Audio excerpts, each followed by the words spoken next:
canapé, jouant à un de mes jeux préférés sur mon ordinateur. On me reprochait bien souvent d'avoir une addiction à ces derniers. J'avais en général reconsidéré mon amitié avec les gens qui m'avaient suggéré cette idée. Je ne considérais pas que j'avais réellement besoin d'amis. Je nécessitais seulement une présence humaine de temps à autre, histoire de ne pas tomber dans les abysses du mutisme.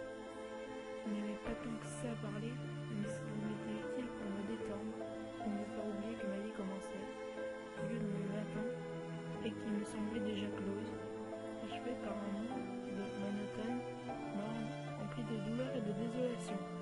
Ouais, je haïssais le dehors. Après quelques heures de jeu, je décidai d'aller me coucher. Il devait être aux alentours de 3 heures du matin. L'orage s'était calmé et il ne régnait maintenant dans la maison que le calme et les bruits de pas. Les bruits de pas résonnaient dans la couleur lugubre de ma demeure. J'étais seul pendant 2 semaines. Mes parents en vacances, ma soeur chez une amie, des sociales envolées. 2 semaines parfaites pour moi jusqu'à ce soir-là. J'allais tranquillement dans la salle de bain lorsque quelque chose me parut étrange. Il me semblait avoir aperçu du mouvement au fond du couloir, comme un tissu blanc ayant du mouvement.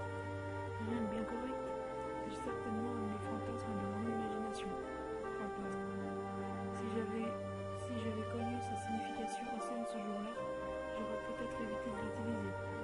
À ce moment-là, un bruit, presque imperceptible, un bruit d'air, de mouvement.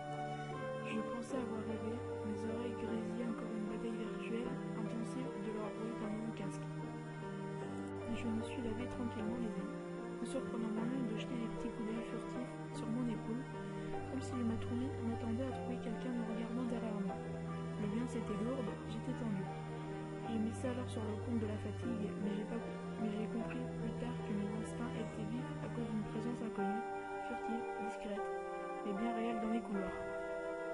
Cependant, ce furent les événements qui me plongèrent dans ma paranoïa actuelle, dans ma torpeur permanente, dans cet effroi implacable qui glace mon sang à chaque bruit. Je ne suis plus qu'une ombre de moi-même. Depuis, je l'attends.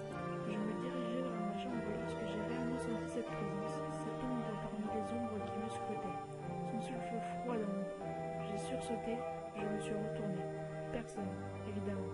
J'étais à cran, et je ne désirais alors qu'une seule chose, me coucher. Mais cette présence était toujours là, je la sentais. Elle m'observait, et elle se déclarait de ma peur, de mes craintes.